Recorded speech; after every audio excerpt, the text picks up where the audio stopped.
이사야서 11장 12절에서 16절까지 말씀입니다.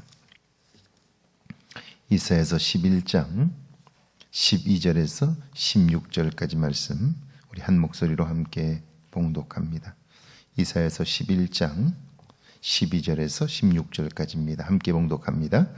여호와께서 열방을 향하여 기치를 세우시고 이스라엘의 쫓긴 자들을 모으시며 땅 사방에서 유다의 흩어진 자들을 모으시리니 에브라임의 질투는 없어지고 유다를 괴롭게 하던 자들은 끊어지며 에브라임은 유다를 질투하지 아니하며 유다는 에브라임을 괴롭게 하지 아니할 것이요 그들이 서쪽으로 블레셋 사람들의 어깨에 날아앉고 함께 동방 백성을 노략하며 에돔과 모압의 손을 대며 암몬 자손을 자기에게 복종시키리라. 여호와께서 애굽 해만을 말리시고 그의 손을 유브라데 하수 위에 흔들어 뜨거운 바람을 일으켜 그 하수를 쳐 7 갈래로 나누어 신을 신고 건너가게 하실 것이라. 그의 남아있는 백성 곧 아스루에서 남은 자들을 위하여 큰 길이 있게 하시되 이스라엘이 애굽 땅에서 나오던 날과 같게 하시리라. 아멘. 할렐루야. 좋은 날입니다. 하나님 신의 오늘도 여러분과 함께 하기를 축원합니다. 하나님을 믿는 믿음의 사람들의 삶을 보면 그 사람의 믿음의 크기만큼 하나님을 경험하게 되는 걸 보게 되죠. 그러니까 하나님과 상관없이 하나님이 얼마나 크고 놀라운 분인가를 경험하는 그 경험의 크기는 그 사람의 믿음의 크기와 비례한다라고 말할 수 있어요. 그러니까 교회는 다니지만 그 사람이 자기 자신을 믿고 신뢰하면서 하나님을 의지하지 않는다면 그 사람이 믿는 하나님, 그 사람이 경험하는 하나님은 지극히 작은 부분일 수밖에 없는 거예요. 머리로는 하나님은 전능하다라고 알고 있지만 전능하신 하나님을 경험한 적이 없기 때문에 그는 자기 자신의 한계 속에 갇혀 살게 되는 거죠. 그러니까 그 사람은 믿음이 있다고 하나 그 믿음은 살아있는 믿음이 아니라 죽은 믿음이다. 이것이 이제 야고보 사도의 이야기인 것이죠. 여러분은 최근에 하나님의 살아계심을 어느 만큼 느끼며 살고 있나요? 전에 목회할 때 교인들과 함께 수련회를 갔습니다. 마지막 날 오전 식사를 마치고 기도회를 할 때였는데요. 그런데 그때 놀라운 일이 벌어졌어요. 제가 그 교회를 가서 보니까 그 교회가 오래된 교회였는데요. 오래 지역에서 되다 보니까 어려서부터 교인들은 다 함께 자랐어요. 그러니까 오랜 시간 동안 서로를 너무나 잘 아는 거예요. 그런데 서로를 잘 안다고 할 때 사람들은요, 좋은 일들을 많이 아는 게 아니라 그들의 기억 창고에 남아있는 것들은 대체로 좋지 않은 것들이에요. 서로 갈등했던 것들, 그리고 서로의 약점들, 이런 것들을 가장 많이 알고 있는 거예요. 그러다 보니까 좋아하는 사람과 싫어하는 사람이 딱 구분되어 있어요. 이 좋아하는 사람과 싫어하는 사람은 그룹을 형성해서 교회 안에 파당이 되는 거예요. 좋아하는 사람들끼리 모이고 또 좋아하는 사람들끼리 모이고 모이면 항상 상대편에 대하여 좋지 않게 이야기하니까 교회 안에 가서 보니까 이런 파당이 보이지 않게 있는 거예요. 그들의 얘기를 들어보면 다 과거에 있었던 일들이에요. 그런데 제가 항상 생각하는 것이지만 세상을 살면서 가장 어리석은 사람이 어떤 사람이냐면요, 과거로 오늘을 평가하고 오늘로 내일을 판단하는 사람이에요. 여러분, 그 사람이 과거에 그랬다 할지라도 오늘 새로워졌을 수 있잖아요. 그런데 과거에 묶여 있으면 오늘 그 사람의 변화를 볼 수가 없어요. 보이질 않아요. 그러니까 자꾸 옛날 것으로 평가하는 거예요. 오늘 그가 혹 실수를 하고 부족함이 있다 할지라도 하나님이 도와주시면 그의 미래는 새로워질 수 있는 거죠. 할렐루야. 그럼요. 충분히 새로워질 수 있죠. 그런데 어리석게도 오늘의 모습으로 내일을 평가하는 거예요. 우리가 부모된 우리들이 가장 많이 하는 실수예요. 자녀들의 오늘의 실수, 부족함을 보면서 내일을 평가하는 거예요. 이건 어리석은 일이에요. 교회 안에 이런 파당들이 있는 거예요. 그래서 어떻게 하면 이걸 좀 극복할 수 있을까? 기도하며 고민했는데요. 그날 전 교인이 함께 가서 수련회를 하고 마지막 기도회를 했는데요. 식사도 하고 그리고 이제 마지막 기도회하고 이제 떠나올 판인데, 그런데 기도를 하는데 갑자기 여기저기서 울음이 터지기 시작하고요. 기도 소리가 점점 커지기 시작해요. 그렇게 기도가 깊어지기 시작하더니 저쪽에 있는 권사님 한 분이 벌떡 일어나는 거예요. 그리고는 반대편을 향해서 막 달려가요. 그리고는 권사님 한 분을 붙잡고 용서를 구하는 거예요. 내가 잘못했다고. 내가 권사님을 미워했고 권사님을 험담했다고. 나를 용서해달라고. 울면서 붙잡고 막 용서를 구하는 거예요. 그런데 이번에는 이쪽에 있는 권사님이 일어나가지고 막 달려서 반대편을 가는 거예요. 내가 잘못했다고. 미안하다고. 내가 당신을 험담하고 그랬다고. 그러면서 용서를 구하는 거예요. 둘이 부둥켜 안고 우는데 여기저기에서 이런 일들이, 화해의 일들이 벌어지는 거예요. 간단하게 마치고 돌아오려고 했는데요. 그 기도가 3시간이 넘었어요. 점심때가 되어서야 끝났어요. 그리고 돌아오는데요. 그 얼굴이 정말 달라졌어요. 얼굴 표정이 어린아이 같아졌어요. 하나님께서 정말 예상치 못한 일들을 이루신 거예요. 그리고 교회 안에 그 파당이 없어졌어요.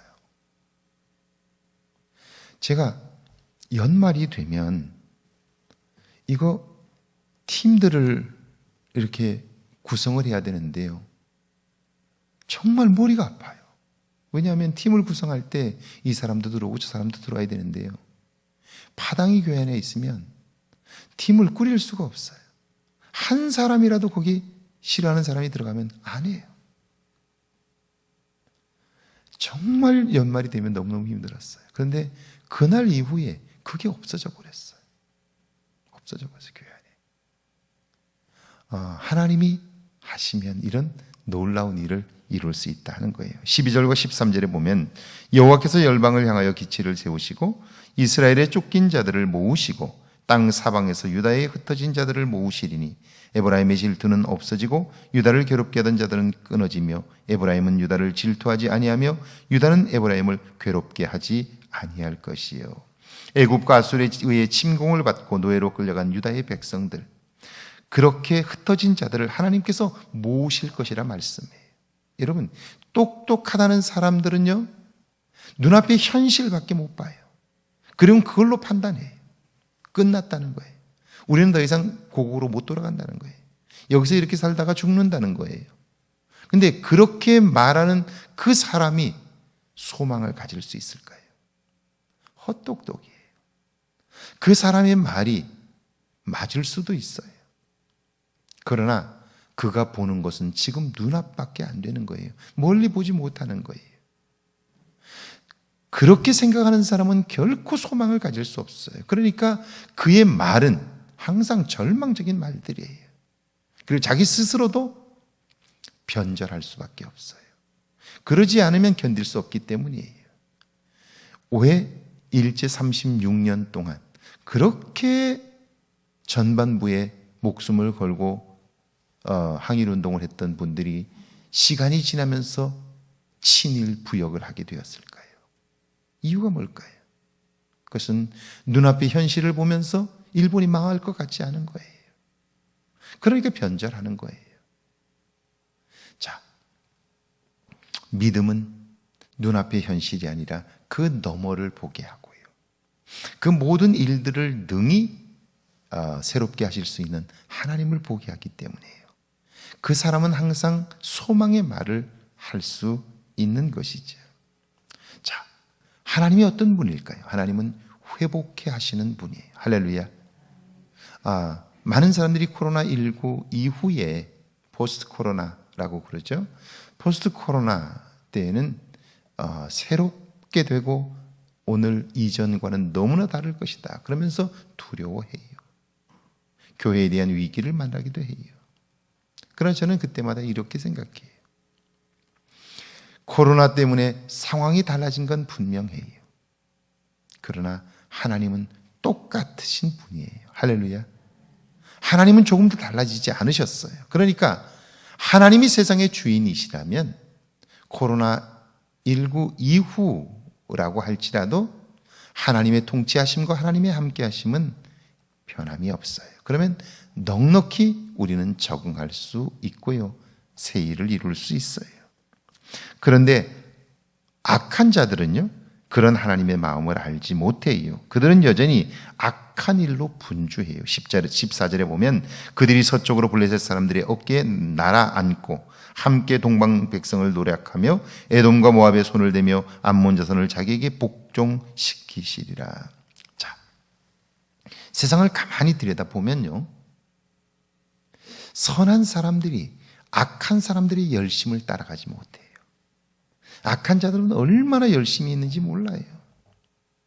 여러분, 누구나 사기를 당할 수 있는데, 그런데 자기는 뭐라고 생각하냐면 나는 그런 사기 안 당한다고 생각해요. 근데 누구나 당할 수밖에 없어요. 보세요. 사기를 치는 사람의 열심이 얼마나 대단하냐면요, 한 사람을 속이기 위해서 1년 동안 그의 곁으로 이사를 가서 1년 동안 그의 마음을 얻는 거예요. 정말 최선을 다해서 그의 마음을 얻는 일들을 해요. 먹을 걸 갖다 주고 돈을 빌려주고 신뢰를 쌓아요. 그리고 그 사람이 이 사람은 참 믿을 만한 사람이다 라고 할 때 그때 사기를 치는 거예요. 그러니까 누구도 넘어가지 않을 수가 없는 거예요. 근데 우리는 뭐라고 생각하냐면 나는 안 속는다 그렇게 생각해요. 세상에 안 속을 사람은 없어요. 왜냐하면 악한 자들의 열심이 대단하기 때문이에요. 선한 사람의 열심은 비교도 되지 않아요. 악한 자들의 열심은요, 굉장해요. 그런데 악한 자들은 악한 일에 목숨을 걸어요. 그런 그들이 결국 악한 마음으로 결정하고 행하기 때문에 그 길은 결국 멸망의 길로 가고요. 하나님의 진노를 사게 되기 때문에 악한 자가 득세할 수 없게 되는 것이죠. 15절과 16절에 보니까 여호와께서 애굽 해만을 말리시고 그의 손을 유브라데 하수 위에 흔들어 뜨거운 바람을 일으켜 그 하수를 쳐 7갈래로 나누어 신을 신고 건너가게 하실 것이라. 그에 남아있는 백성 곧 아수르에서 남은 자들을 위하여 큰 길이 있게 하시되 이스라엘이 애굽 땅에서 나오던 날과 같게 하시리라. 하나님 그런 악한 자들을 애굽의 바로를 치듯 하시죠. 홍해를 갈라 이스라엘 백성들은 건너게 하시지만 애굽의 군대는 그곳에 쳐넣으셔요. 악한 자들을 심판하시는 것이죠. 자, 하나님께서 포로로 다 끌려가 노예 생활을 하던 그들을 다시 돌아오게 하실 것이다. 회복시키실 것이다. 라고 말씀하면서 사실 누가 그때까지 견딜 수 있을까요? 누가 하나님이 하시는 그 일을 보고할 수 있을까요? 믿음의 사람인 거예요. 마지막까지 믿음의 사람들을 통해서 하나님은 그 일을 이루시는 거예요. 사람들은 절망적인 상황에서 항상 그것밖에 보질 못해요. 그건 우리가 가지고 있는 한계예요. 그러나 그때에도 믿음을 가지고 자기의 한계 너머에서 역사하시는 하나님을 보게 될 때, 그때 그 믿음을 통하여 하나님은 놀라운 역사들을 이루는 거예요. 여러분 보세요. 저는 아주 미술에는 아주 문외한, 아주 정말 재능이 없어요. 미술은 그리거나 이런 것들을 전혀 못해요. 그런데 미술에 재능이 있는 분들을 보면 그들의 두뇌는 입체적인 것들을 보고 이해하는데 탁월해요. 그러니까 머릿속으로 입체적인 그림들을 그려내는 거예요. 그러니까 조각가들의 경우에는 돌만 보면 그 속에 무엇이 담겨 있는가를 보는 거예요. 천사상을 만들었던 사람의 말, 그 쓸모없는 돌 속에 웅크리고 있는 천사를 보았다고 말하잖아요. 우리에겐 그게 없어요. 그런데 그 재능이 있는 사람은 그걸 보는 거예요. 믿음이 이와 같아요. 믿음이 있으면 보는 깊이가 달라요. 보는 넓이가 달라요. 보는 길이가 달라요. 그러니까 믿음으로 인하여 새로운 것들을 보게 되는 거예요. 제가 목회를 하면서 만났던 많은 청년들이 있어요. 그 중에 몇 청년들을 제가 기억해 봐요. 믿음으로 살았던 친구들의 삶은 달라요. 제가 지금도 기억하는 혜성이라고 하는 청년이 있어요. 그 아이는 지금도 미국의 CNN 방송에서 프로듀서를 하고 있는데 지금은 뭐 아주 굉장히 고참이 되었어요. CNN 방송은 관광객들에게도 오픈을 해요. 사무실 안에 들어가서 그들이 어떻게 일하는지를 볼 수 있어요. 그 친구 때문에 제가 CNN을 여러 차례 갔는데요. 가면 프로듀서들이 각 그 분야별로 밑에 처음 신입 프로듀서들이 밑에 있고 그 다음에 그 중간 자리에 프로듀서들이 그 위에 있고 그 각 분야의 최고 책임자들이 꼭대기에 있어요. 늘 그들이 함께 회의를 하는데요. 제가 그 교회에 부임했을 때 교회가 갈등이 생겨가지고 다 떠나고 남아있는 사람들끼리도 서로 싸우고 그런 상태였어요. 교회가 갈등이 생기면 제일 먼저 청년들이 떠나요. 그리고 그 다음에 신실한 사람들이 신앙생활을 하면서 너무 힘드니까 교회를 떠나기 시작해요. 결국 남아있는 사람은 굉장히 자기 주장이 강한 사람들만 남아있어요. 제가 갔더니 교회가 그런 상태였어요. 청년들이 이미 거의 다 떠났어요. 제가 부임을 했더니 목사님이 오실 때까지만 내가 이 교회를 지켜야지. 그리고 제가 첫 주 설교를 했더니 그 다음 주부터 안 나온 사람들이 많아요. 근데 그날 두 번째 제가 설교를 하고 났는데 노크를 이렇게 똑똑해요. 그래서 들어오시라고 그랬더니 그 혜성이가 들어왔어요. 저는 그때 그 아이가 청년이었는데요. 이 아이가 또 떠나겠다고 인사하러 왔구나 그렇게 생각을 했어요. 자리에 딱 앉더니 제게 이렇게 말해요. 목사님, 저는 이 교회를 떠나지 않을 것입니다. 저는 진심으로 제가 이 교회를 다닐 뿐 아니라 제 자녀들이 이 교회를 다니기를 원합니다. 저는 이 교회를 절대 떠나지 않을 것입니다. 목사님, 힘내세요. 그러는 거예요. 그 혜성의 그 한마디를 제가 잊을 수가 없어요. 굉장히 제가 실망한 때였거든요. 가서 보고. 근데 그 아이의 한마디가 정말 너무나 큰 힘이 되었어요. 정말 그 아이는 제가 주례를 했지만 교회 청년과 결혼을 하고 한국의 재벌가에서 그 친구를 키도 크고 정말 똑똑하고 얼굴도 예쁘고 그래요. 재벌가에서 한국의 현대 삼성가에서 와서 미국의 그 기업들을 방문하면서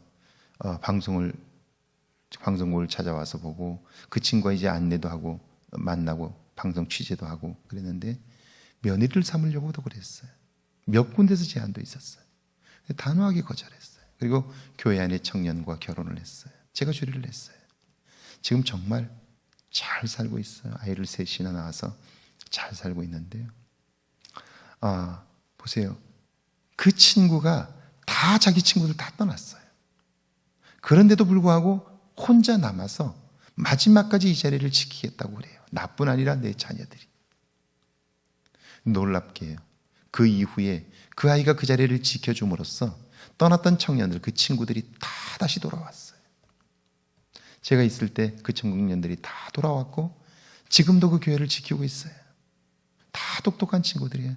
나중에 치과 의사, 의사 된 아이들, 변호사 된 아이들, 그리고 다 박사학위를 하고 공과대학을 졸업하고 교수하는 아이들, 다 그렇게 됐어요.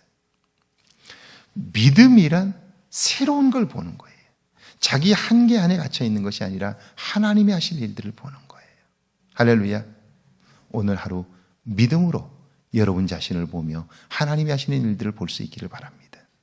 믿음의 크기만큼 하나님을 경험하는 만큼 우리의 삶은 풍성해지는 거예요. 이 은혜가 있기를 주의 이름으로 축원합니다. 우리 기도하시죠. 내 삶의 회복의 은혜를 달라고요.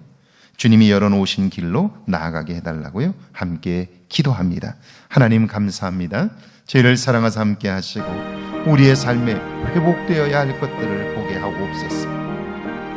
우리는 여전히 우리의 생각과 판단을 쫓아 살아가므로 우리의 한계 안에서 살아감을 기억합니다. 주님, 우리의 한계를 넘어서며 하나님이 하시는 일들을 볼 수 있도록 주여 역사하여 주옵소서. 주님이 열어놓으신 그 길을 갈 수 있도록 은혜를 베풀어 주옵소서. 하나님이 함께 하시고 하나님의 도움을 보게 하셔서 하나님 믿음을 통하여 이루시는 하나님의 역사를 온전히 알게 하옵소서.